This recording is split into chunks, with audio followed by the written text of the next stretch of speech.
screen starts glowing, and the film starts rolling. You wanna be knowing what you might be in for. So give the show a listen and find out what you're missing.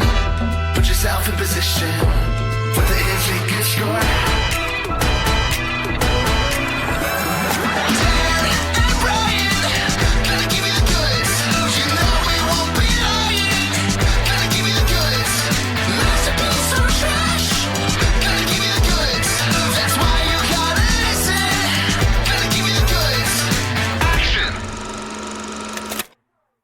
Hi, everyone, and welcome to The Goods, a film podcast. It's episode 240, 240, and it's special for other reasons. Why? You're the birthday, you're the birthday, you're the birthday boy or girl. That's in The Simpsons. I forget. They go to like some Chuck E. Cheese type place, and that's the song that the mascot sings. Indeed. There's a Pavarotti guy who's a beaver, and he's Beaverotti. That would be a deep cut Halloween costume. Go as Beaverotti. I feel like a lot of things that we've talked about here on the podcast have turned into Dan Halloween costumes. Of course, maybe this is like the development lab. Maybe Dan just floats things that he already has in his mind. Halloween costumes that he's cooking up. I can say with all honesty, I had never considered the possibility of dressing up as Beaverotti before 15 seconds ago. What about Taylor Swift? Oh, that one had been on my mind for a while. But I definitely kicked into overdrive when we talked about the Taylor Swift song, and then I dressed up as that this past Halloween. That was fun because it was me and my daughter were both Taylor Swifts from different eras. And indeed, it is a birthday episode, of which I am at the center. My birthday is January 20th. And we've done so many of these years of podcast episodes that this is like the sixth, or I think it's the sixth birthday that I've had on the podcast. And who knows, maybe Will or Mitch could tell us, but we probably started out at least one of them with the birthday boy or girl song. I don't recall. But on top of all those other special things that make this episode distinct, we also have a third man on the mic. So, Andrew, are you out there? I'm here once again. Yes, so my brother, Andrew, younger brother, is joining us. He also has a January birthday. We are 7 years and 7 days apart, so his birthday is the 27th. And we're sitting here recording in between the two birthdays, actually. Mine was a couple days ago. His is in a couple days. Yep. I'm ready. It's always good to be here. A joyful time for all. Missed out on a couple of the first couple of years, but Yeah, let's talk about that. So what are some things you've joined us to talk about, Andrew? the Rockefeller explosion, most importantly, and then also Spy Kids, the whole Rodriguez, everything. Yeah, that might be our longest episode to date. I think two pieces together is like 4.5 hours or something. Well, we'll try to get that long today. I don't know if it's possible. Marathon, baby. We ended up just having a lot of things to talk about because Dan kept pulling out, well, what about, is it We Could Be Heroes or something? Yes. I think, yeah. That's the spiritual sequel to Shark Boy and Lava Girl, which none of those are Spy Kids movies, and yet I still made us talk about them. But Andrew is right. I haven't had him on every birthday episode. Some have just been me and Dan. We've talked like UHF. The one that was most like on my birthday wavelength, apart from Rockefeller Explosion, was we did, Andrew, an episode on the directive or like the shot on VHS film Feeders. Oh. And Henry's Kitchen from YouTube. Uh-huh. That was a fun one. Nice. But we've had Andrew join us for a couple non-birthday episodes. We talked We Are the World. Oh, good point. Yeah. The supergroup music video and a documentary about the making of it. And we also had you for Chuck E. Cheese and the Galaxy 5000. How is that not a birthday episode? Should have saved it. I know. Yeah, I guess I should have. But we had just talked about an anime racing movie called Redline. Mm-hmm. And my thought was, this is exactly like Chuck E. Cheese in the Galaxy 5000 because it's a space race. So that's what queued that one up. I see. A race in space. It's not a race to build a rocket ship. Yes, I guess that's a case where there's a couple different possible interpretations. But speaking of that, today, I mean, not exactly races in space, but there are some vehicles speeding through space. That's right. This time we are talking about the race to build a rocket. Because what is our film that we're going to be discussing this episode, Andrew? Jimmy Neutron, Boy Genius, not to be confused with The Adventures of Jimmy Neutron. Or Johnny Quasar. You're right. That's right. So, like the first Spy Kids, Jimmy Neutron Boy Genius was a 2001 release that Andrew and I saw in theaters. Actually, I guess we didn't see the first Spy Kids in theaters. We rented it or something, but we saw 2 and 3 in theaters. Oh. Anyway, we did see Jimmy Neutron in theaters. And so it came out in like holiday season 2001. So when we went to see it was probably right around our birthdays in January 2002. So I would have been turning 12 and Andrew would have been turning 5. Yep. Do you think you were above the median age in the theater, Brian, at 12? I would hope not. It's possible, but I vibed with the movie, ultimately. Andrew, I seem to recall that you've talked about this being one of your first movie-going memories, at least. Yes, Shrek and Jimmy Neutron. I mean, Shrek came out first, so I guess it would be Shrek, but I always remember both of them as equally the first movie. So who knows? Speaking of Shrek, here on The Goods, we always have just a back burner epic episode that we're thinking about. And for a long time, it was with Will, Lord of the Rings trilogy. Oh. And then we did a massive 2-parter on the whole trilogy. And now one we've been thinking about is a Super Shrek-isode somewhere down the line. And the thought was that we could invite both you and Will on that one. So I would love that. just a little teaser to come.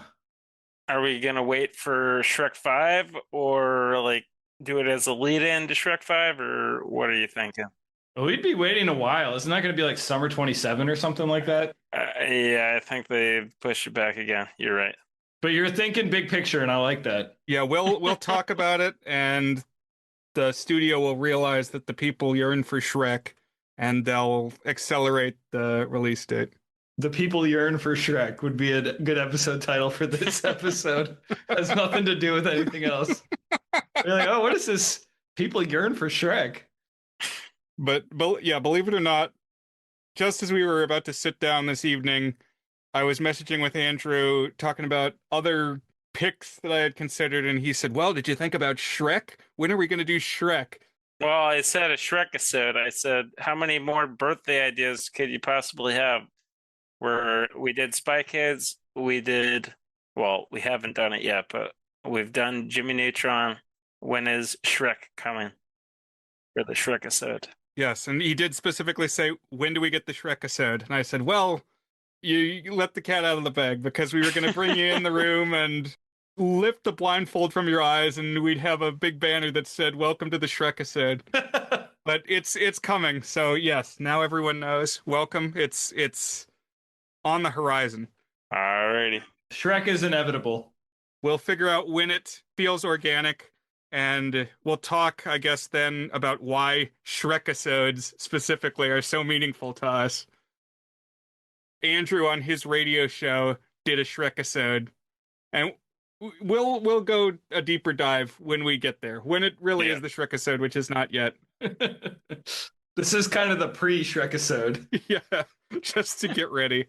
But Paul K., who we've name dropped a couple times, after Andrew's radio Shrek-isode, Paul K. had an internet video game review web show, and they did a Shrek-isode. So this would actually be Shrek-isode 3. I was going to say Lost in New York, but that would be the second one.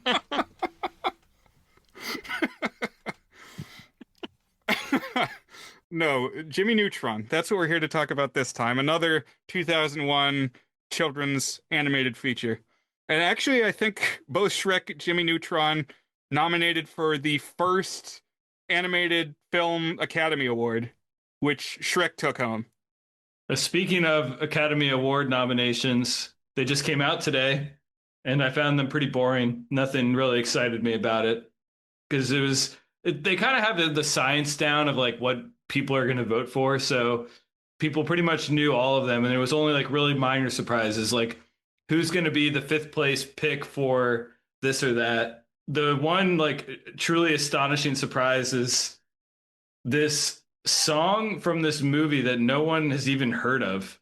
It has 109 views or logs or whatever on Letterboxd. 109. That's like a single screening has more than 100 people. How could a movie with 109 logs get nominated for an Oscar? It would need more votes from the Academy to get nominated. I mean, obviously not everyone in the Academy is on Letterboxd, but I think it had a major energy of like people really didn't want to vote for Wicked, so they just looked at a sheet of paper and pointed at a song that was not Wicked and voted for it. But was that a Diane Warren song? No, it's not, believe it or not. It's like an opera song from a documentary about Verdi, and apparently it's like a long song. It's like an operetta or something like that. So I don't know, man. That's wild. Somebody lost a bet or won a bet. So I will say, of all the films I've brought for a birthday episode, this is the one I'm least invested in as a dedicated birthday pick. Like, this doesn't scream birthday to me, other than I think we probably saw it around our birthdays. That calendar would line up. And I think it fits nicely alongside Spy Kids. And it's one that we both have stuff to talk about, Andrew and I. Mm-hmm. So that's why this is the pick. So here we are. And something we've seen a whole bunch of times. Yes, so let's talk about our past exposure to the film, experience with the film, and the broader Jimmy Neutron corpus. Well, there's a whole lot to talk about in that regard. How do you even get started with such a broad mandate? Yeah, give us some like broad strokes. I mean, like I said, pretty much the first movie I ever saw in theater. So in that makes it a birthday film because it was my birth movie, aside from Shrek. Well said. The birth of your cinema experience. Yes. Popping your celluloid cherry. What's the first movie you remember going to, Brian? So the first movie I went to in a theater was Aladdin on my third birthday. I don't remember that. I do remember Lion King, which presumably would have been my fifth birthday. Like it came out in late 94 and I saw it early 95. And you remember that? I do remember that. What do you remember? Certainly nothing that long ago. I have no memories from when I'm that age. I do remember going to see a Goofy movie, which was in 95 also, but I'm 2 years older than Brian, so I was 7. But that's one of the only memories I have from when I'm that young, 7 years old. But I really remember it. I remember we talked about it in the Goofy movie episode that we did, but I remember laughing and walking out with my dad and remembering like the funny things that had happened in the movie. And I'm wearing a Goofy movie shirt right now, believe it or not. I bought it in Disney World last year. Nice. Which, speaking of which, you're in Florida, right? In Orlando? Yep, I'm driving boats at Disney World right now. At the Animal Kingdom? At Magic Kingdom. Magic Kingdom. Okay. Yep. So last time I checked with you, you were either off or you were at a different park or something, and I couldn't sync up with you when we were in Orlando. Unfortunately. Yeah. When were you here? March to April of 25. Yeah, that was when I was still at Animal Kingdom driving safaris, but I think I was unfortunately off that day. Gotcha. Well, we didn't go to Animal Kingdom. Oh, yeah, that would be why. That'd do it. Started driving boats in June Oh, cool. to Magic Kingdom. Yeah. Is it which boat? I deckhand all the boats around Magic Kingdom. I'm not driving the ferry boats yet, but I drive the smaller boats between all of the resorts to Magic Kingdom Oh, I see. Okay. on the Seven Seas Lagoon and Bay Lake, which is one of 3 boat areas that people work. So Cool. not even all the boats, but yep. And I'm going to be going down there in the next couple weeks. This is a good time of year for it. It's around our birthdays, also not as crowded as sometimes. So that's coming up. I remember seeing Jimmy Neutron in the theater, and then we got the DVD from Costco. It came in a yellow clamshell case. So yeah, you're going to be hearing some things probably simultaneously this episode, because for whatever reason, the year after this came out, we just watched it all the time, and probably for a good amount of time after that. But watching it this week, particularly like the first 12 minutes were really burned into my brain. The things after that I remembered still pretty clearly, but like line for line, it was etched. Did you have a similar experience, Andrew? I mean, yeah, it's kind of like, I mean, not so much the first 12 minutes, but it's kind of like National Treasure in the first half is super, super good. And then once they're in space, I mean, it's still good, but it's like in National Treasure, once they go down into the crypt, I don't know. There's the whole heist part in National Treasure. When are we going to do National Treasure? Maybe 4th of July. The National Treasure said. I completely agree with you. First 12 minutes are pretty good when he's getting his hair done, and but you at least got to get to the part when they're all flying off into space, and well, I don't want to get ahead of myself. Yeah, we'll get there. So, Brian, a couple weeks ago when we were talking Grinch, you speculated that the Chuck Jones Grinch short was the movie that you had seen most often in the world in your life. And now I'm wondering, like, how high up do you think Jimmy Neutron places on that list? Is it top 100, top 20? Top 20. Okay. I would say top 20, yes. What about you, Andrew? Top 20 movies in general? How many reps you've put in watching it? How many times? I would say The Hangover. I would say Scott Pilgrim. I would say Due Date. And then, yeah, National Treasure's at the top. Jimmy is up there as well. We just call him Jimmy. We're friends with him. Jimmy and Bill Goldman. Right. Yeah. I keep lobbing specific questions at Andrew and leaving Dan out of the loop. So, Dan, had you seen this movie at all before? So, if you had asked me 2 days ago, I would have said, I don't think so. And then as soon as I watched it, I was like, I'm pretty sure I've seen this. So, I think it was just kind of on at our house every now and again on Nickelodeon, or we got it from Blockbuster, or who knows. But I didn't remember every single beat, but I remembered many of them. But it was kind of front loaded in the first half. So I think either it left more of an impression the first half, or I paid more attention, or we only watched the first half or something. It's also possible, because it became a TV show, that they aired it in 22-minute chunks. I didn't like math out, did this fall into episode shaped units that could then be repurposed for the show? But it's also possible that that's how I saw it, because I definitely saw the TV show a little bit. I've met lots of people that are basically unaware of the movie, or at least thought that the show was first. So I understand that. I mean, personally, I don't understand that. I think that's ridiculous, but I think that's common belief. 90% of the time when there's a movie and a TV show, and they're like the same animation team and style, it comes TV show that gets popular, and then they make a movie. Yeah. No, they do make, especially in like there was an era where they would do spin-off TV shows from movies, and I guess they probably still do that sometimes. But I feel like this almost feels like reverse of what you would expect. Mhm. Right, because this was conceived from the beginning as the movie is a pilot for a show that was already greenlit. That's like you came to see the movie, now tune on your TV and you'll have the show. So my experience with the show, which I would say I actually like the show even a little more than I like the movie.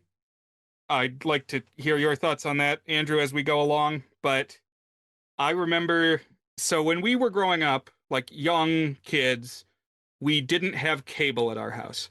So I watched a lot of PBS Kids. And then in like 2003 or 2004, there was this like trial weekend that the cable company pumped the shows into the TV. I don't know the science behind this. Do you know anything about this? You were very young, Andrew, so you probably don't know either. I don't know how this would have just happened. I remember cable in on the West Coast, and then I remember shortly, or well, not shortly, but I remember it on the West Coast, and then all of a sudden we had it. I don't remember the trial, Okay. unfortunately. Yes. So like our grandparents had it out on the West Coast. We would visit them during the summers. Well, one year it's like suddenly we had cable channels on our TV, like the basic tier of cable, like Nick and Disney and TV Land Animal Planet. and Animal Planet. Like 10 additional channels, probably a little more than that, past the usual end of our dial. And it's like, wait a minute, this is on. And at least according to our parents, they hadn't signed up for it at that point. It was just like a thing that suddenly we had access to. And we watched it, and what was on was Jimmy Neutron. And we dug the hell out of it. And we're like, Mom and Dad, we need continued access to this. Please facilitate more Jimmy Neutron. I had a nickel for every time somebody had requested that in my life. And so from that point on, we did have cable. Facilitate the nooch. I need it.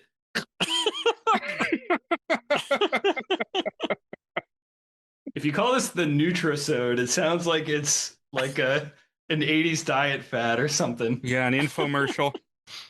Let's call it the Nooch.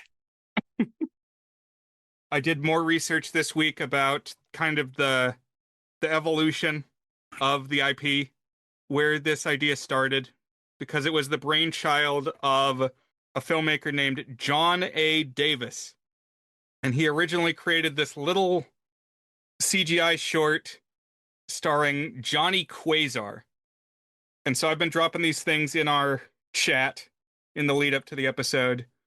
And I guess this Johnny Quasar pitch caught the attention of Steve Odekirk, who is more of a big wheel in Hollywood.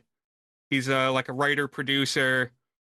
I guess he worked with Jim Carrey a lot. He directed Ace Ventura 2, and he wrote a whole bunch of movies. He wrote Patch Adams, the Eddie Murphy Nutty Professor. He wrote Cowboys and Aliens. He also made those Thumb movies that were all over the place for a couple years in the early 2000s. Oh, Katie's Brothers, like Thumb Wars was the Star Wars one, right? Yeah, Yep. Katie's Brothers watched those and still talk about them. And I think I watched a clip of it and I was like, this ain't for me. This ain't it, dog. I saw Kung Pao Enter the Fist at some point in college. You ever seen that?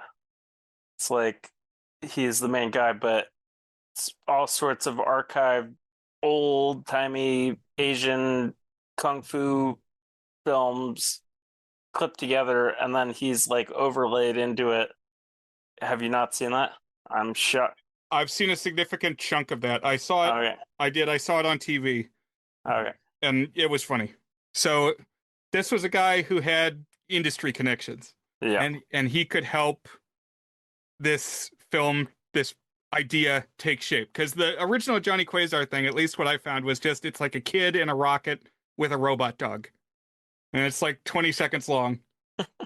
But this fired the imagination of Odekirk, and then Davis and Odekirk worked together and made a longer short that's like 15 minutes and is essentially a condensed version of what the feature would be.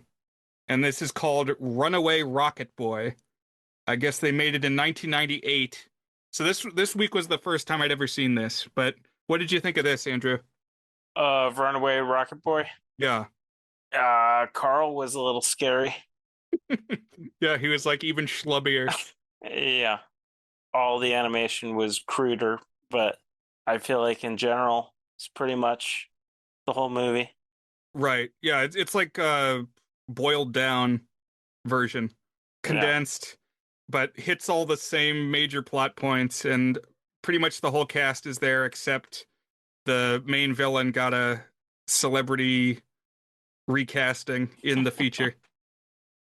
And then when the TV show came out, it was called The Adventures of Jimmy Neutron, Boy Genius. And it ran for 3 seasons between 2002 and 2006. There were around about 60 episodes, including a couple specials. So there were like TV movie length episodes. There was one that was like a James Bond parody, and one that was a parody of reality TV. What it was really similar to was, I think they did this on Rick and Morty later, that it's like Jimmy Neutron gets summoned from Earth to be the Earthling contestant in a interstellar game show. And so he has to play against like alien races. There was probably a Star Trek episode back in the day that did this that everybody's riffing on. Did you see any of those, Andrew, back in the day? These like TV specials? I'm not sure. Okay. I did do a watch through a few years ago. But what I'm sure you did see, Andrew, was they also had 3 TV movie specials called the Jimmy Timmy Power Hour. Yes. These were crossovers between Jimmy Neutron and Fairly Odd Parents. So Timmy Turner meets Jimmy Neutron. Did you see any of the show back in the day, Dan? I guess you said maybe a little. Yeah. I guess Boy Genius shows were a thing because there was also Dexter's Lab. Yeah. I Yep. think it needs to be said that Nerd shows are a big trope. that's true, but I feel like this specifically could be written off as just a derivative of Dexter's Lab, because Dexter also has the parents that are like riffs on 50s TV parents. That's a good point. Dexter has a sister, so that's different. Jimmy is an only child. But you could conceivably pigeonhole this as a Dexter knockoff. But remember, I didn't have cable when I was younger than this, so this was my exposure. I mean, Cindy is basically Dee Dee. I mean, she's not his sister, but she's a blonde bimbo. Except they frame Cindy as smart and they frame Dee Dee as dumb. That's a good point. But they do both have blonde pigtails, so maybe there's something to that. Yeah. Brian, I was also thinking quite a bit of Cloudy with a Chance of Meatballs. Have you seen that one, Andrew? I actually haven't, sadly. Oh, man. I think you'd like it. I know the Miranda Cosgrove song from it. It stars a character named Flint Lockwood, voiced by Bill Hader. He's like a older teen, young adult. I guess he's a young adult by the time we're following him. And he also has a lab, and he also has to deal with parents, specifically a dad who's kind of old-fashioned and doesn't quite get him. And yeah, like some of the beats of the causing trouble with the town and stuff. It's similar spirit. I kind of feel like, what are those 2 guys' names that made Cloudy with a Chance of Meatballs? Lord and Miller. I feel like they were getting some energy from Jimmy Neutron. Yeah, I could see that. So the setup of the Jimmy Neutron world is that Jimmy is a 10-year-old boy genius living in the town of Retroville, and he has a robot dog named Goddard. And I would say that this trades in some of the images and tropes of 50s TV and kind of mid-century pop culture. Definitely, because you have some of the wholesome.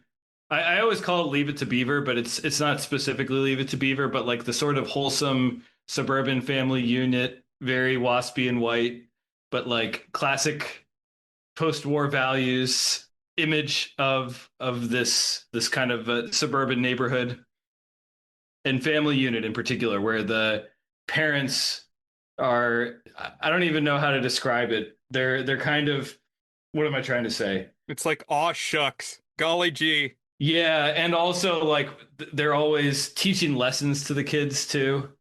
And then you definitely have some of like atomic era type stuff in the technology, and even I was thinking some of the character designs, like they're doing some of the early CGI, like make everything very cartoonish so you don't notice that, boy, this really doesn't look like human hair.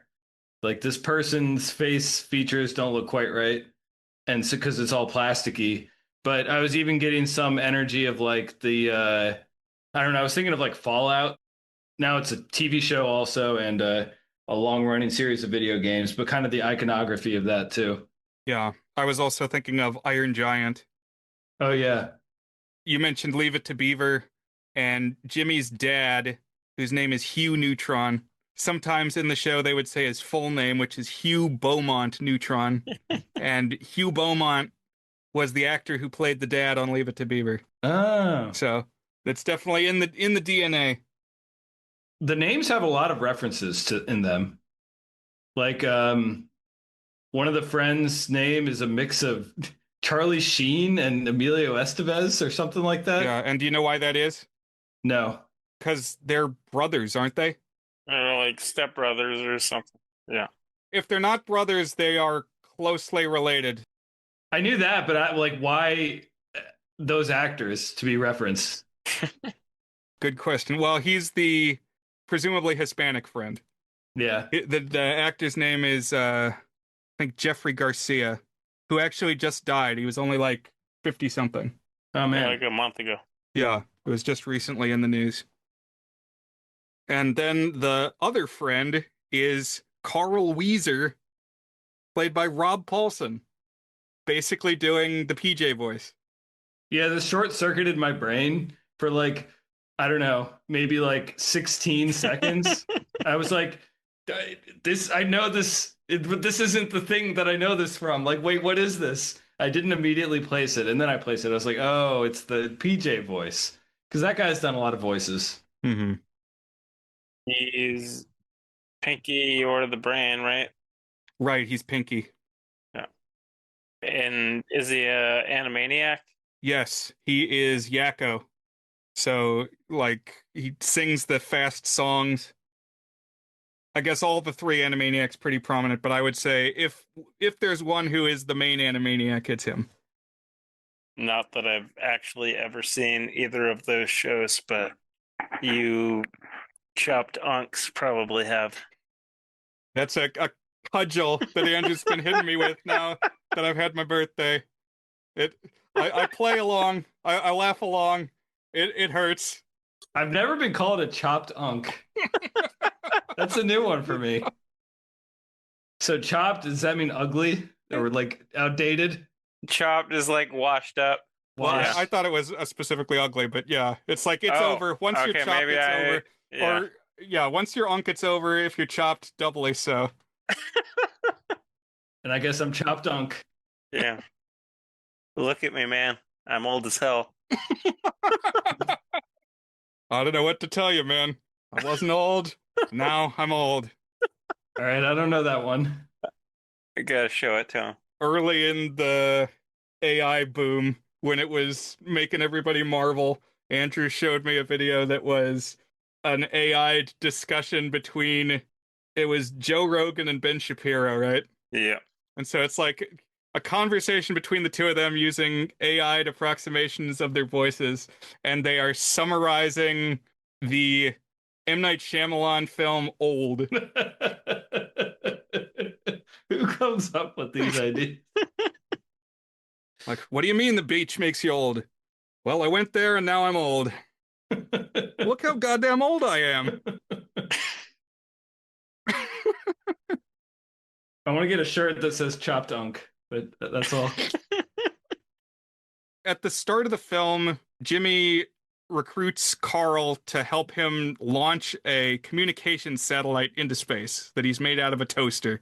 So I was also thinking of like Calvin and Hobbes type stuff.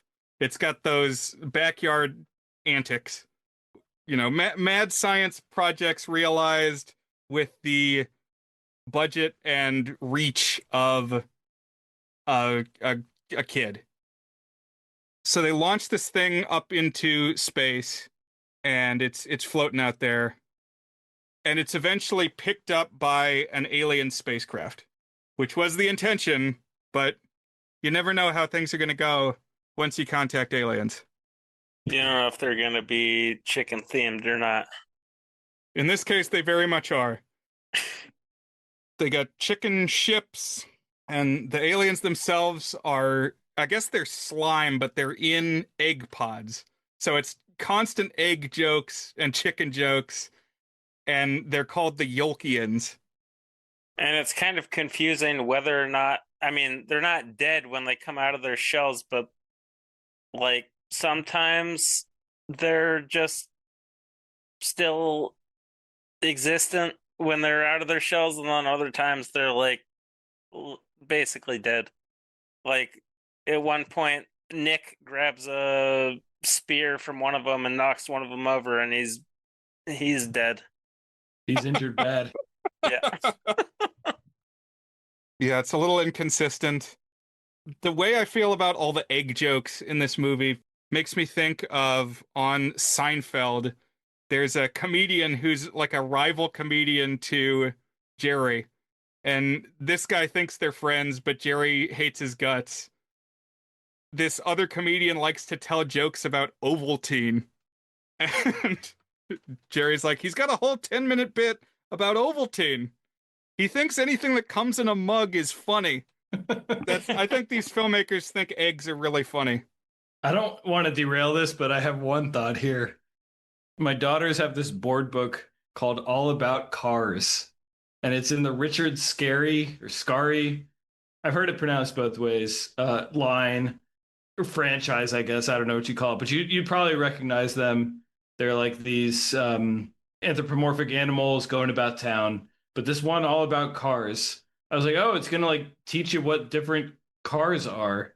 And no, it's not. It's like, here's a big car, here's a small car. It's like it's not talking about engines and wheels and like gears.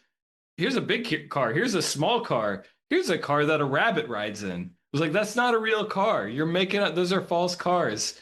But the last page, or one of the last pages, and there are food cars. So these are cars shaped like food. Why are there food cars? I can't tell you, but there are food cars. And so the worm drives an apple car. Okay, I'm with you. Worm eats an apple. Great. The rabbit drives a carrot car. Perfect. Rabbits love carrots. The chicken drives an egg car. Dude, that's just kind of fucked up, man. That's the child of the Are you saying the chicken are eating their own children or promoting the consumption of their youth? I don't know how to answer that, man. So while this threat is approaching from space, we're kind of meeting the other residents of the town. There's Carl, who's like the most reliable guinea pig for Jimmy's experiments. He's this goober. He's got the PJ voice. He's got asthma. The other good friend is Sheen. Sheen's thing is he's a rabid fan of the superhero Ultralord. And they're at this age where they have a contentious relationship with girls. And so kind of this character posed as a rival to Jimmy is his across the street neighbor, Cindy Vortex, which I think is a good name. Kind of a mirror to Jimmy Neutron. Yeah, I like this dynamic because she's like the stereotypical smartest kid in school. But now Jimmy's come along and he's like But she's like a realistic smart kid. She's not like building gizmos, but she like knows about stuff and does great in school. And it's like, okay, that's like a smart kid there. And then here comes Jimmy Neutron, the Nooch, building rocket ships. Chill out, Jimmy. Jimmy goes too far in some places. Yeah, but nobody likes Cindy aside from Jimmy secretly. But That's a dynamic that they explore more in the TV show. So yeah, something that they do in this movie is they kind of plant seeds because they knew they were going to get a show. I was trying to remember if it was this or Hey Arnold or both, where the rival character who's a girl pines for the boy. Olga. Yeah, and I'm pretty. It's not like that doesn't happen regularly in Jimmy Neutron, right? But that does happen Correct. in Hey Arnold. Yeah, it's definitely more of a thing in Hey Arnold, Okay. which we got to get Will on the show because he knows Japanese culture to explain tsundere. But my understanding is tsundere is what Helga is, where she treats Arnold like a sussy baka in public. She's really dunking on him and calling him names, Like chopped unk. but then in secret she loves him.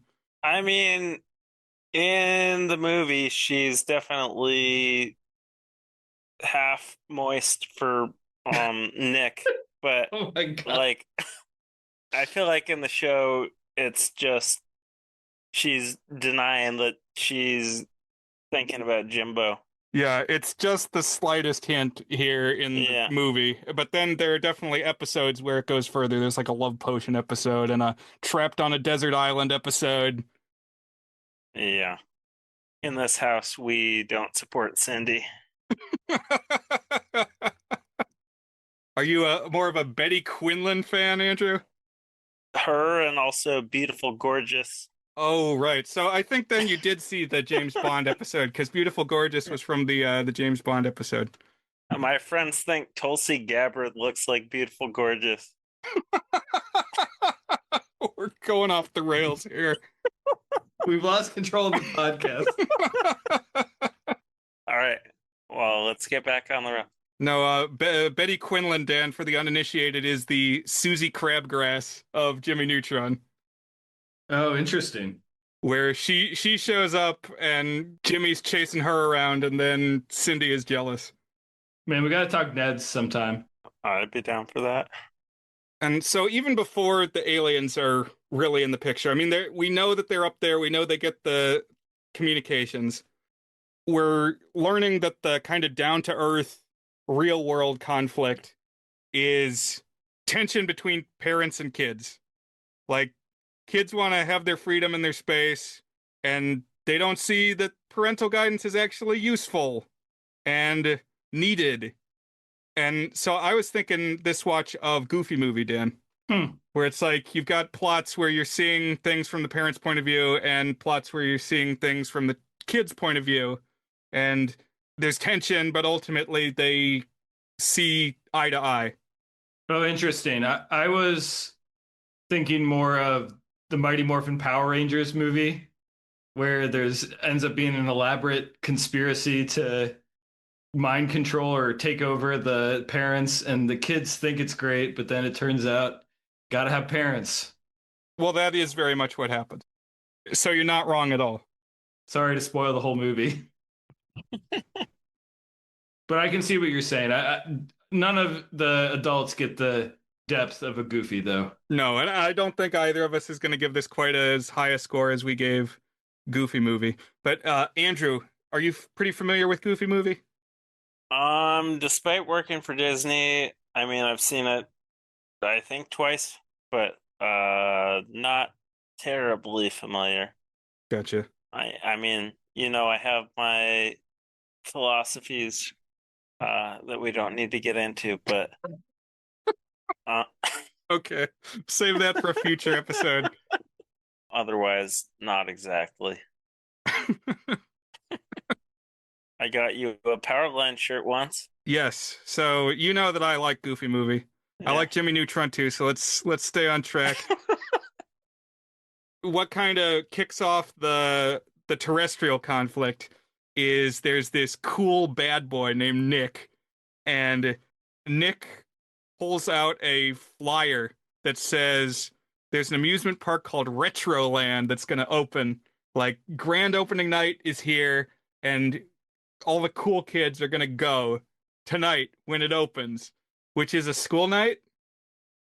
So is this like a Thursday? I was trying to do the math in my head of, okay, well, what actually day of the week is this? What month is it that they're opening an amusement park? And what state do we think Retroville is in?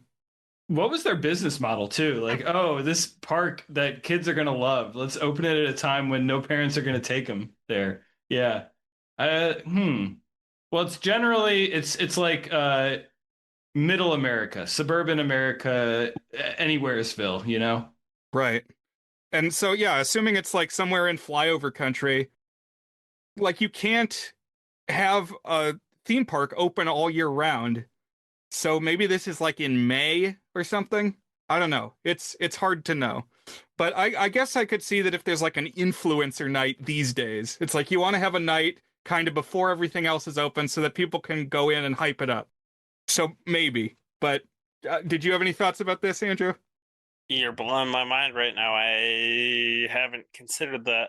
I mean, every time I'm in Tomorrowland at Disney World, I think of Retroland and just like being a unattended minor amongst all the other unattended minors going into an amusement park.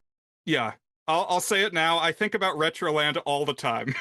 I love the way that Retroland is depicted. It's so cool. And so they're planning now. How do we go to Retroland opening night? Because it's a school night. Jimmy initially pitches, oh, we will flatter our parents. We'll like do and say nice things for them, and then they'll have to let us go. Very transactional. That doesn't work. Dumbass Jimmy Neutron. But I guess that's the point where we get to see his lab in detail and like all the gadgets that he's got, all his inventions. Because he takes a lump of coal and he has this like time accelerator box and like pressure magnifier so he can turn sand grits and oysters into pearls and charcoal briquettes into diamonds. Which, you know, if you could do that stuff, it's like just make some money and then you could do whatever you want. Like this groundbreaking technology that defies all physics known to man. And what are you doing? You're making something to try to convince your mom to let you do a thing. It's like that's just extremely inefficient. You have the whole world at your fingertips. You control time, Jimmy Neutron. I feel like the parents are also just very low key about the fact that he can do all sorts of things in general. Like, shouldn't they be questioning the possibility that he's not actually in his bed? Well, this is definitely like part of the joke. It's like a almost postmodern riff on, oh, that kid's getting up to trouble. It's like, oh, he's throwing rocks at a tree or something dumb like that. But no, he's flying a rocket ship and sending. I was like, oh, he's talking to strangers. No, he's sending an alien transmission to the depths of outer space, you know? Yeah. And yeah, I really like the comedy, the vibe of this so at the very start, you know, they launch the thing into space and the rocket falls down out of the stratosphere and like hits the roof. And the dad says, oh, look, the chimney fell off again. And they say, how many times have we told you not to launch yourself off the roof? About 9. Exactly 9. Which was word for word taken from the like 15-minute short. Kind of that whole exchange was preserved, just ripped from the earlier script that they had put together. 9 times? 9 times. Different movie. Yes, maybe we'll have to have you for Ferris Bueller at some point. So now they got to sneak out. The bribery, flattery plan didn't work, so they have to be edgy kids. They got to push the boundaries and sneak out. which they do. So Jimmy's got like a shrink ray that he is able to make himself small and leave the house that way. But Andrew raised a good point: is how do we think Carl snuck out? I don't know.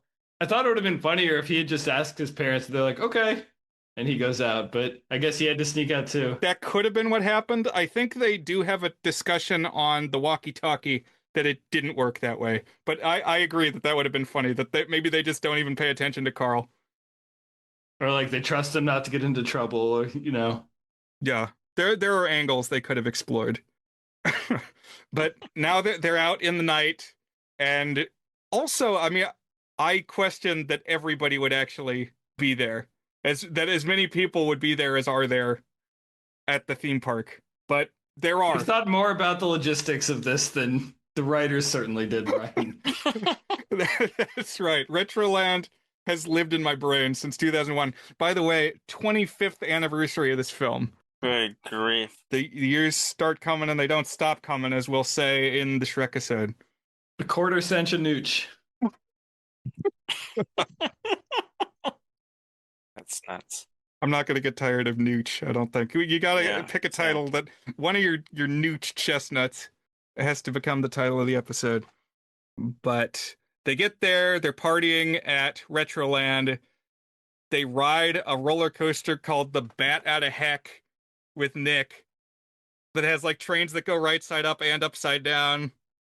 I noticed this time there's a pyramid roller coaster called Show Me the Mummy, which is a joke that I've used a few times, and I did not realize that it was here first. I thought I came up with that, so.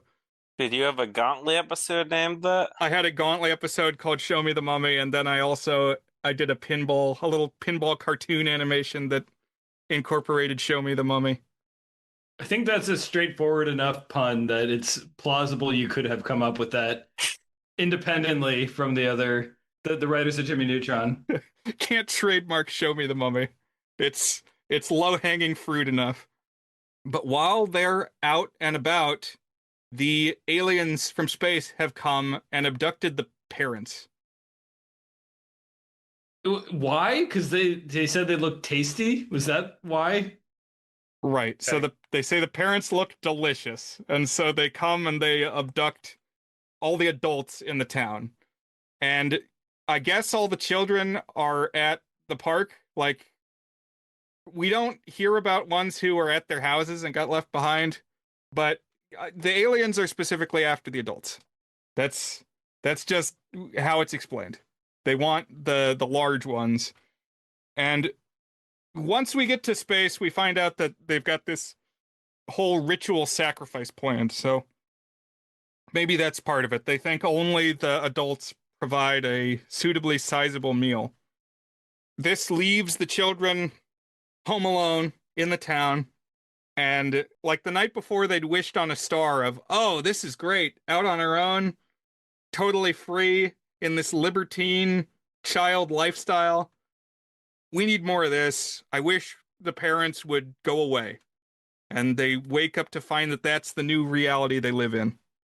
So, Andrew, what are some highlights in this little montage of no parents? Well, there's obviously my clothes don't match, I'm out in public, my clothes don't match, and there's also the chubby little kid that ate too much cotton candy. That's a good part. Oh, and I'm peeing in the shower. That's probably what you were looking for. I'm peeing in the shower. Go, go, go. Yeah. Were his parents like monitoring his showers and making sure he wasn't peeing before then? I guess he just feels liberated. He feels like nothing can stop him. Yeah, it's the panopticon. It's, you don't know if you're being observed or not, but you could be. But also, I don't think Sheen's mom is ever shown. I think he only has a dad, right? Oh, So, like, it's possible. there were lower stakes. So I guess you only had to lose one parent to be completely free, so. Yeah, I guess so. I'm not sure the takeaway from the point you just made. Do they show his mom in the movie? In the show, I don't think he ever has a mom. I don't know. You could be right. So I guess what you're implying is that a single dad would be more permissive than a two-parent household. Is that correct? I guess so. At Okay. least of shower urination. You know, there's only so many storylines they could cover in 3 seasons. It's like maybe if we got 10 seasons, we'd learn why Sheen's parents care so much about shower urination, but ours not to wonder why. It's Simpsons level length. You know, there'd be an episode about it. Time passes and they do start to wonder where the parents are and then realize they actually do need the parents back because society breaks down. Kids are getting owies and running out of food. And like you said, Andrew, there's the one kid who won the cotton candy eating contest and is like bloated beyond comprehension and just wailing. This was disturbing to me. There's also a lot of hangover jokes here too. It's like, oh, your first time getting one? It's like, is there any way to interpret that other than a hangover joke? I don't know. I was really vibing with the movie at this point. I kind of liked the incorporating sci-fi gizmos and wackiness, but into like typical suburban coming of age beats for tweens and young teens. I just thought it had a pretty good balance of like a world that like feels familiar, but is also just very much heightened and comic and kind of hitting on these universal themes. So I'm with Andrew that this opening stretch of the film really works well. Yeah, I agree. And I remember being, 11 or just turning 12 and making connections to people that I knew in my life. It's like I knew a kid who was kind of like Nick. And then the one adult who gets spared from the alien rapture is Jimmy's teacher, whose name is Mrs. Fowl, which I feel like is another chicken joke. So that actually did continue on into the show. But the funny thing is that Mrs. Fowl, who the reason she got passed over by the aliens is she got shrunk by Jimmy's shrink ray, and so she was not detected. Accidentally, by the way. So she's got this whole like, quaternary plot going on of what the tiny teacher is doing to stay alive. What this had me thinking of, Brian, is one of my all-time favorite books that I've read to my kids many times, which is Sideways Stories from Wayside School. And there's 3, actually now 4. The 4th one came out just a couple years ago in this series, and they're just little short stories about this absurd, I guess it's a middle school, or I can't remember if it's an elementary or middle school. I think elementary school. The very first story in the first book is about the teacher, Mrs. Gorf. And if she doesn't like the kids, she turns them into an apple by wiggling her ears and twitching her nose or something like that. And the way it ends is one of the kids holds up a mirror as she's doing it, and she turns herself into an apple. And now the kids don't have a teacher in the room because the teacher got turned into an apple. And when she gets shrunk down here, she is like right next to a big apple, big compared to her. And she looks kind of like how Mrs. Gorf is illustrated in those little books. So I was getting Wayside vibes. And as always, highly recommend Wayside School. Well, Andrew and I were 7 years apart in school, so we never overlapped that we were at the same school at the same time. But one teacher that we both had was named Mrs. McCradden in 6th grade. And we both agreed. Well, we thought independently we didn't have to discuss it. Exactly. The teacher from our entire schooling careers that most made us think of Mrs. Fowl, or Miss Fowl most made us think of, was Mrs. McCradden. Yep. Yeah, it's like we were comparing notes. That's right. As we didn't say it in the same space in the same time. It was like we each thought this, then came together and compared notes, and we both had a Mrs. Fowl equals Mrs. McCradden bullet point on our list. But also, that's harsh to say that Miss McCradden was actually on the level of Mrs. Fowl. Shouldn't say anything like that. She doesn't speak that way because Mrs. Fowl kind of has a strange chickeny impediment. She'll drag out certain like syllables. Yeah. She'll squawk. And I feel like there'll be points that she'll like flap her arms like the chicken dance in her little conniptions. Yeah. Yes. So the kids put their heads together. They decide they need the parents back, and how are they going to do it? And so they know that Jimmy's the smart kid, and also they find out responsible for sending this message that summoned the aliens. So he's also got to come up with a solution for the problem. None of them are faced by there being aliens either. Like, oh, damn it, Jimmy, why'd you go and contact the aliens to have them abduct our parents? I was like, hold on a second here. Aliens exist, and we've already arrived and can communicate with them. And you're just like worried about that's the first thought you have is like, how come you did that to our parents? Not like, again, everything I thought I knew about the universe, Jimmy Neutron, has shattered.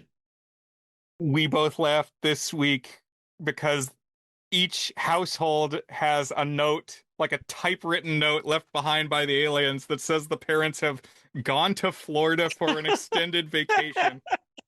Hey, my parents went to Florida too. Jimmy runs all of his algorithms on matching his parents' handwriting to the note when the note is clearly either a stamp or computer writing. Yeah, that was pretty stupid. But we said, oh, Andrew went to Florida on an extended vacation. Yeah. And never came back. Yeah. Maybe they went to get juice. The plan they come up with to go get the parents back is they need to build an armada of spaceships. And they build them out of the ride vehicles at the amusement park. This is the best scene. Would you agree? Absolutely. It's like what I said earlier about National Treasure. This scene is when Ian and Ben Gates are shooting at each other. Well, Ian is shooting Ben Gates holding the Declaration. It's the peak. Because National Treasure, for those not familiar, it's a heist movie and a treasure hunt movie. Which I guess those two genres have like crossover in the Venn diagram, but it really does feel like one chunk of the movie is heist and one chunk is treasure hunt. Yeah. After Riley's not going around the metro drilling through tubes and hacking into security cameras, it kind of falls off. So, you're right. Anyways, this is a podcast about Jimmy Neutron. Yes. And so they turn all the ride vehicles into ships and then blast them out of the rides. And while they're blasting off, powering up, it plays a version of Kids in America. And the cover is by a group called No Secrets. And you better believe I'm going to put this on our Discord in our related media subsection. The soundtrack's actually pretty fun in this movie. I was really vibing. I was really digging the soundtrack choices because it really brought me back to the era, kind of like a pop punky, but like not edgy at all. They had, and also just some generic pop. Like the one you're talking about is pretty much just pop, and they had actually an NSYNC song called Pop, which appears during the carnival scene or the Retroland scene. Yeah, I was also thinking of Snow Day from 2000 that we watched. Right. Yep. Definitely similar approximate soundtrack style, and both are Nickelodeon films. And I just like the variety of rides that turn into these ships. So Jimmy's got a rocket, basically the rocket that he had in the short. Carl's got like a dopey Dumbo ride type butterfly. You know, one of the rides that goes around in a circle and goes up and down. But those are at least like car type conveyances. Some of the kids are in like flying swing type rides. Suspended by their heads. Exactly. So describe this thing that they're in. I mean, it's like one of the obviously rotating, but rotating in all sorts of directions, swing rides that exist in kids sections of lots of amusement parks. It's like that, but they're hanging, the harness is around their heads. So they're dangling by their necks. Flying through space. Do you think this would be considered safe outer space travel? I mean, it's working, so I guess. Yeah, first off, they can all breathe in space. Right. They don't have to worry about breathing. So this is a very ether understanding of outer space. or Calvin and Hobbes. It's like you just have to be moving. Also, they say the planet that the Yokians live on is like 300 million light years away or something, some crazy number, and they're not moving very fast. They get there in a day. Yeah. I mean, considering that they can breathe, I guess they could be traveling at like any speed. Do they show a speed in the rocket or anything? Well said. They're moving. These are Who feet. Could this just be an elaborate drug trip of Jimmy and his friends? Like somebody spiked the theme park ride food? Yeah, I hadn't really noticed before that when all the ships are flying along, the kids with their heads strapped into this swinging thing are like, "Hey, can we trade ships sometime?" It made me laugh. And there's also kids stuck in like teacups, right? I think. Yeah. They show that first, and yeah. So I was wondering which ride would you want to be in? Well, the octopus is pretty scary, and I guess it would be spinning you like that too, but I might go with the octopus. Yeah, the octopus is pretty cool. What about you, Dan? Definitely not a spinny thing. Like, can you imagine going millions of light years in something making you dizzy the whole time? You probably just die is what would happen. Probably. I don't know. I like the design of the Ferris wheel thing. It kind of looks like the Enterprise or whatever it's called, or the Millennium Falcon. But just give me a normal like roller coaster car with the jetpack attached. I'm in on that design. Oh yeah. Oh, and wasn't there one that was like drilling through asteroids? Like it wasn't just a roller coaster car, but it had a functional drill on the front of it. That's right. Cindy and Libby get the drill car. Oh yeah. Yeah, my favorite is the one that Cool Kid Nick gets, which is the Bat Out of Heck, like a dark ride vampire bat vehicle. I love that. I trust that I've thought about which ride I'm getting into, and I would be trying to beat Nick to the Bat Out of Heck. Although I also like there's like a Skyway tram ride that goes through the park on ropes, and the cars are eyeballs. And so the station is like a big head, and the eyeballs park in the head. And so I would, if I couldn't ride the bat, I'd get in one of those eyeballs. Now we know. That's the best choice. You're right. Third choice, show me the mummy. And eventually they do get to the Yolk planet, where the parents are being amassed for what turns out to be a sacrifice to their deity. So I want to pick apart the logistics of that. There's a scene where before they get to the planet, they stop to like refresh, take a break on an asteroid, like camp out on an asteroid. And Nick tells a scary story, which is the Blair Witch Project. So that's a little bit of a time capsule. Just wanted to shout that out. But they get to space, get to the planet, have this ritual where the parents are going to be sacrificed. The monster, Pultra, is in an egg, which I have wondered over the years, how is it their deity and it's in an egg? Like, do they know what's in there? Yeah. How often do they let Pultra out? Yeah, like, is Pultra just being born? Or is it something that, like, renews? Is Pultra like a phoenix or something, and there's just generations of Pultra? That sounds like a hard rock band. I have no opinions on Pultra. I'm sorry. I know it's my job as a podcaster to have thoughts and opinions about the film in front of me. but I have no Paltrow thoughts. I have no strong feelings one way or the other. Back when you could see likes and dislikes on YouTube. Are those a glory day or something like that?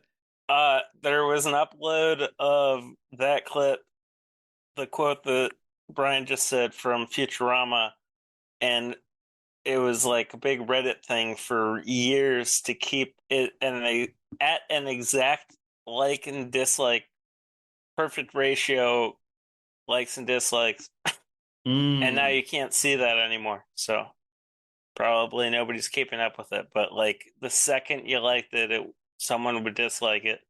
Keep it even. Now they've got to interrupt this ritual. There's a bit where the kids get imprisoned by the aliens and have to stage a prison break. And there's like a heart-to-heart between Cindy and Jimmy of, don't get down on yourself, Jimmy. Like, yes, you're the reason that we're here in space, but like, you're causing the problems, but you also are the one with the capability of solving the problems. Real recognize real, I guess. It's like, I dunk on you, but I know you're a smart guy. And so just kind of planting the seed that it's not a purely antagonistic relationship. The main aliens are voiced by Patrick Stewart and Martin Short.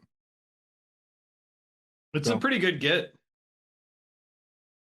Martin Short last seen in Merlin 1998. That's right. On this podcast.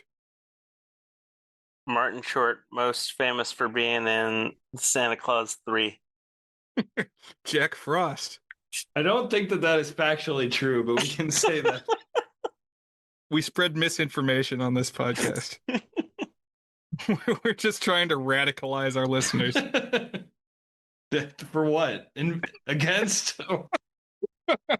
Pro Santa Claus 3 propaganda on the goods.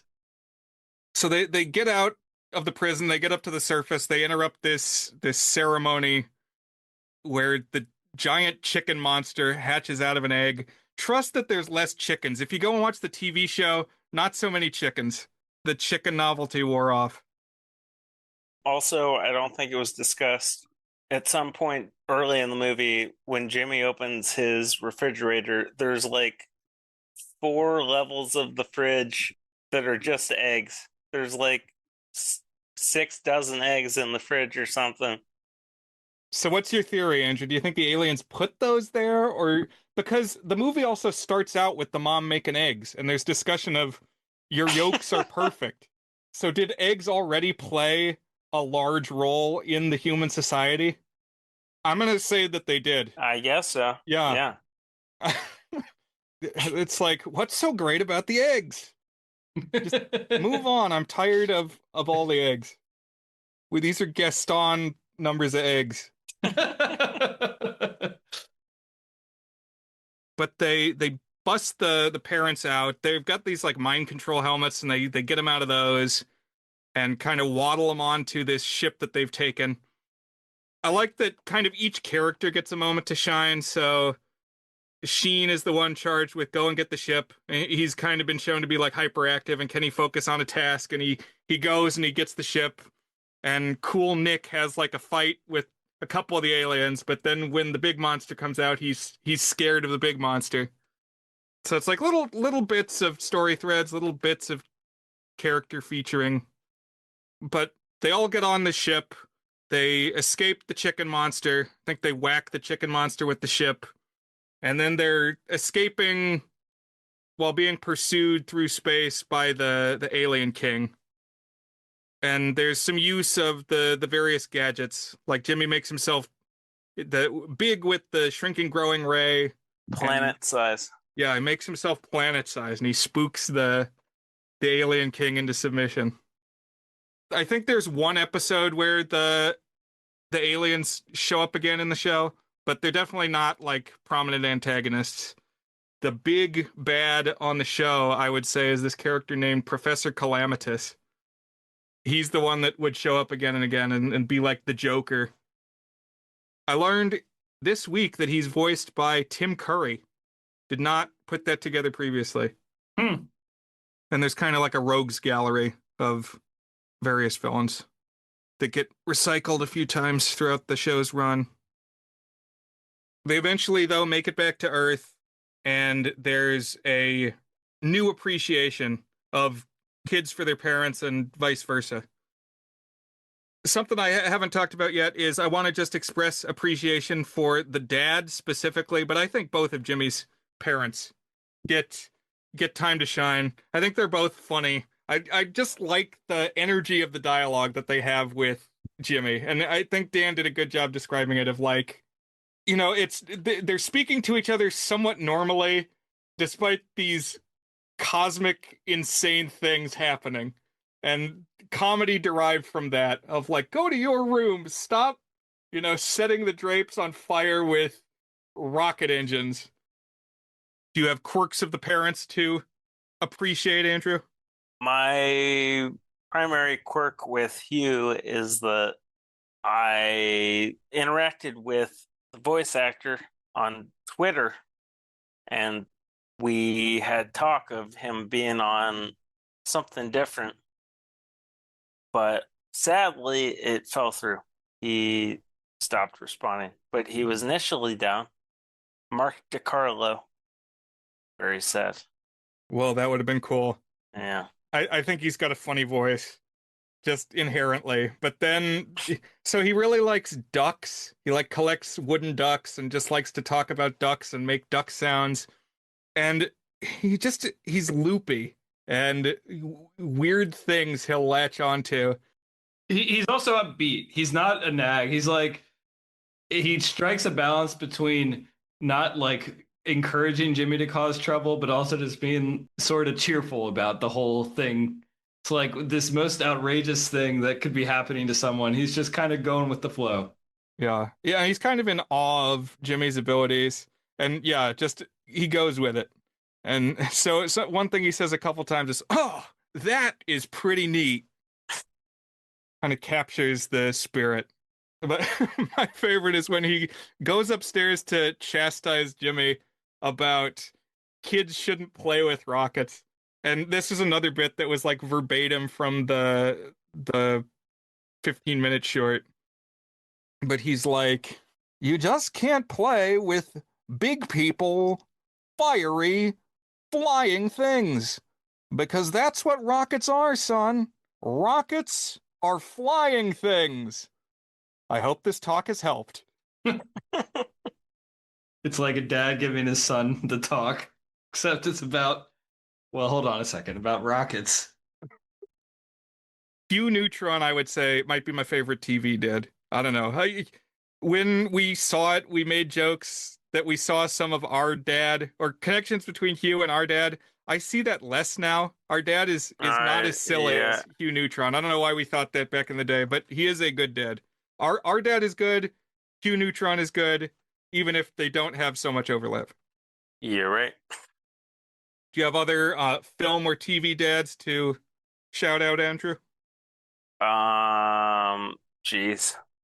Sorry to put you on the spot. Well, I'm thinking in our college dorm room, we had a whiteboard that we stole out of a dumpster from Robinson. And every month we would have a different theme, and one of the months was dads. So we drew a whole bunch of dads. But a better dad?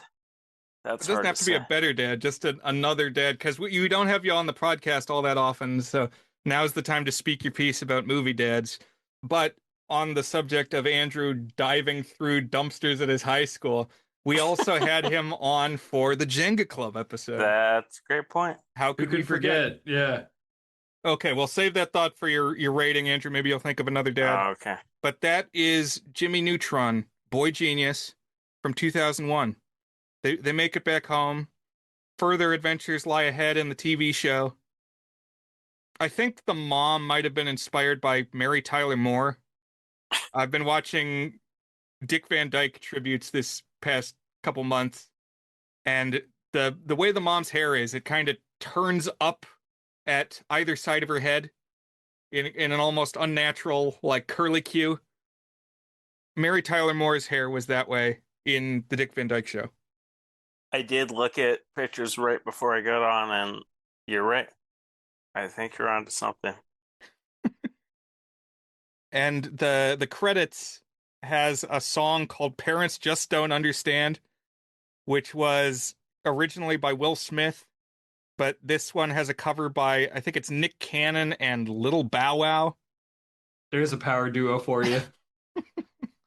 And the Will Smith original is raunchier. I went and listened to that, and there's definitely some edges that they sanded down for the Nick version.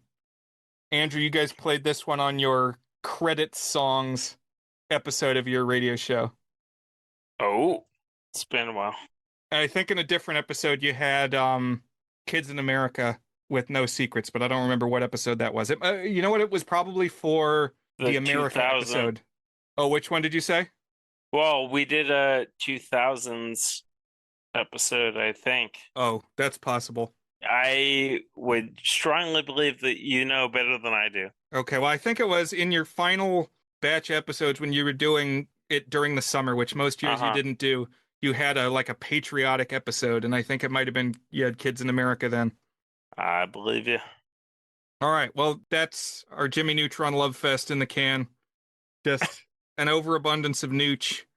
And let us now return to Earth. Are we about ready to rate or circle the drain towards rating? Before we do that, Brian and Andrew, since it's a birthday episode, I thought we could do one birthday related activity. So one thing we always do in my family are what we call the birthday questions, where we say, evolved a little bit. It used to be a little bit more like, what were the three best things and what are three goals? But now it's, what are three interesting things that happened to you last year and three things you're looking forward to? Oh, jeez. But we'll just do one. You can just do one each. We're not going to do the full three. What's something from the last year that you enjoyed or was memorable, and something from the year to come that you are looking forward to or hoping to do? Who's up first, me or Brian? Oh, gosh. All right, so run the rules by me again. One thing that you accomplished this past year and one thing that you want to accomplish in the coming year. Is that the gist, or is there more specifics? No, that's all it is. One thing that happened to you last year and one thing that you're looking forward to next year. That's all it is. It's simple as that. Okay. It's mainly an exercise to force you to reflect. Reflect and share. Yeah, seems like it. I had my first kiss last year, and something I want to achieve, get my Master of Fine Arts degree in hand. So there, that's me. What about you, Andrew? Comparatively, I don't know. Maybe I can come up with something. I learned to drive two types of boats in the past year, which is pretty wild. And in the next year, I would like to not be stuck in the heat of Florida. Oh, trying to relocate Yeah. within the next year, you think? I know I'll probably be here another year. You're right. You caught me. It's too hot here, though. It's getting to me. Well, we're excited to see where you head next. And Dan, I know it's not your birthday. Does only the birthday boys do this, or do you have to chip in? You should do it too. You're gonna force me to do it. It is a birthday boy activity, but I can do it. Let's see. In the past year, I started a movie review journal specifically about student and independent shorts, because those are things that don't often get coverage. So I thought it would be good to have somebody writing about those. And I've taken a little bit of a break from it the past couple of months, but I really enjoyed it when I was doing it. I'd like to pick it back up, and I found that to be a rewarding activity. So that's one thing that happened in the past year that I liked. And what would I like to do in the year to come? That's a good question. I'd like to leave the country in the year to come. Like on a for a short-term trip or- basis? Oh no, yeah, just for a travel. I'd like to abandon my life and leave civilization. No, I'd like to travel. That's the word that you use. I'm going now. Goodbye. Where would you go first? Probably Europe. I mean, I've been out of the country. I've traveled before, but I guess let me rephrase that. I'd like to travel out of the country with my family. which my kids have never been out of the country. I dare you Dare me to what? to travel internationally with your family. Okay, double dog dare. Now I'm going to give you credit when I do it. It's like just like Andrew dared me to do. This is a good plan. I feel like the dare isn't used enough for affirmations. We need to explore the Positive dares. affirmative Yeah. power of the dare. Yeah, normally it's to get people to do reckless things. No, let's get them to people to achieve their dreams. I dare you to thrive, Brian. Thanks, Dan. I dare you to self-actualize, become the best version of yourself. Wow. That's helpful. I'm going to embrace that. I'm going to dare myself to dance. What do they say in the song? I hope you dance. If you have the chance to sit it out or dance, I dare you to dance. If you've been telling your dreams to the scarecrow, time to not just do that, but to live them out. Well, shall I talk us into rating? Please. Have we gone far enough afield that we should be brought back? I think we have. Is It Good is our signature section where we each give the movie a rating on our 8-point goodness scale, ranging from very not good, which is a 1 out of 8, to our masterpiece rating, toward a good, which is an 8 out of 8. So I'll go first. I didn't have a bad time watching Jimmy Neutron. It's got a pretty good sense of humor. I really liked the first half. It just felt like it had figured out what its essence was. And then it kind of goes off into a crazy adventure, which is fine. But I was starting to get itchy. It's like watching kids' TV. It occurred to me that I'm an adult as I watch this. It's like this is no longer targeted at me specifically, you know? Time passes, seasons change. Jimmy Neutron is no longer targeted at me specifically like it once was.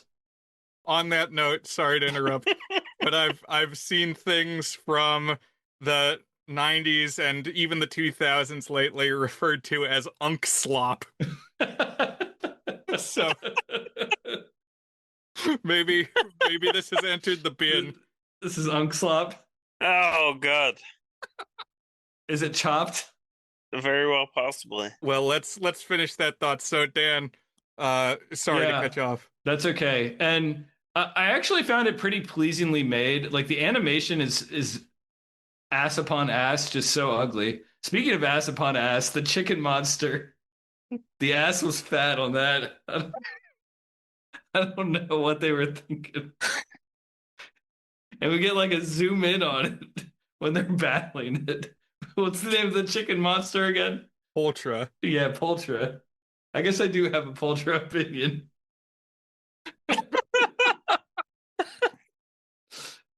Anyways, no, I mean like it's 2001 animation, and they intentionally made it cheap enough that they could replicate it for a TV show, you know. So it's not like super advanced, but I honestly thought that they kind of did okay with it. Like it held up pretty well, better than I was expecting it to. The characters, like when it zooms in on them and like relies upon them being expressive, it falls apart a little bit. It's just kind of fun, but I don't know. Like I said, my eyes were glazing over a little too. So I'm gonna give this like it's right on the edge of a 4 or a 5. It really moves quickly. It's not even 90 minutes. It's like 82 minutes or something like that. I'll give it a high end 4 out of 8, good-ish. And you could probably play me a highlight reel or crack a couple jokes, and I'd be comfortable giving it a 5. But I'm just gonna stick with a 4 for now. Andrew, is Jimmy Neutron good? I would put it at a minimum at a good. So yes. I'm always only on for movies that Brian knows that I like, so it's always very hard for me. That's okay. You got to follow your heart. We've got 8 points on the scale. So are you at 5 out of 8 a good, or what are you Yeah, thinking? I'm looking at the graph. I think I gave Rockafire a toward a good. I'll go very good. Excellent. It's not Lazy Town level or anything, but Hold on. Lazy Town level. Is that high or low? It's Tour de Good. Okay, so it's not Yeah, Lazy Town. We're yeah. not there. Yeah. But I would go very good. Okay, I'm also gonna land very good, 6 out of 8. The animation doesn't necessarily hold up.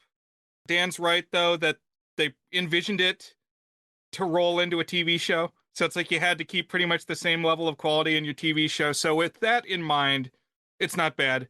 But everybody's definitely got like doll countenance, doll complexion, where it's just like solid, blocky plastic skin and hair. But I really like the humor. This like twisted 50s. It feels in my wheelhouse. It feels like it has influenced me and my sense of humor and pop culture. You asked, did I feel too old for it when I was turning 12? No, not really, because it's kind of what the story is about.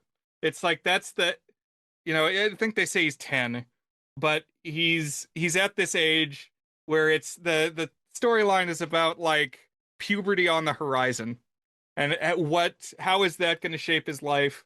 And kind of like Goofy movie. In Goofy movie, he's goofy, so you expect the story to be outlandish, and then it turns out to be pretty down to earth and realistic and like more heartfelt than you expected. It's not quite that here in Jimmy Neutron, but like there's the periphery of the alien action, but what is like the chewy nougat center that's the best part is just the relationship with the family and the friends and like the silliness of the friends, the tension with Cindy, and the goofy but lovable parents. Really, really like the dad. The mom's good too. And like laying the groundwork to familiarize you with this world because maybe you'll stick around and watch the TV show. So I think it's got the bones there to get you interested, give you a little sample scoop taste. I like the show more than this movie, but the movie does edge into 6 for me. I think it could use fewer chicken jokes, but the soundtrack is very good. Cool. Well, next week we will be starting a month, Brian and I, and it's kind of high concept. It's going to be called Musical Decades Month. We'll get the rules and the first pick, or I think it will be picks, sorted out in between episodes. But you can look forward to the next theme month of the goods to start with the next episode. We love our theme months. It's always a good creative exercise. That's right. Yeah. And Andrew, I'm always grateful for somehow it always gets a little more unhinged when you're on the air. Positive. I don't know how that could possibly be the case. I've never been unhinged before, so. You introduced the term K-hole to me in one of our early recordings. Everything comes back to Brian in some regards. How does that come back to Brian? Brian told me about K-holes. I think it all comes back to Alex Lederer. He's the one who teaches us about things like that. That's where I heard that from. He's the Nick cool guy in this scenario. You guys gotta sneak out of your house and go into a K-hole. That is what Alex sounds like, so. And Brian, happy birthday. And you know what? Andrew, happy birthday too.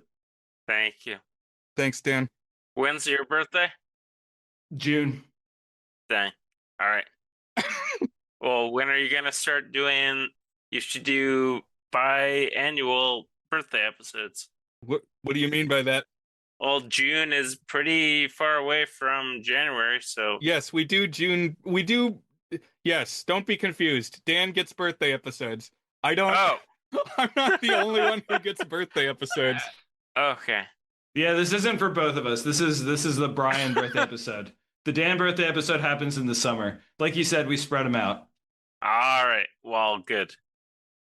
I can see now. That would be pretty strange. You can force each other into doing some stupid stuff. Absolutely. Yeah. All right. Thank you guys. And thank you, listeners, for going on this ride with us. Yes, we wrapped it up in under 4.5 hours.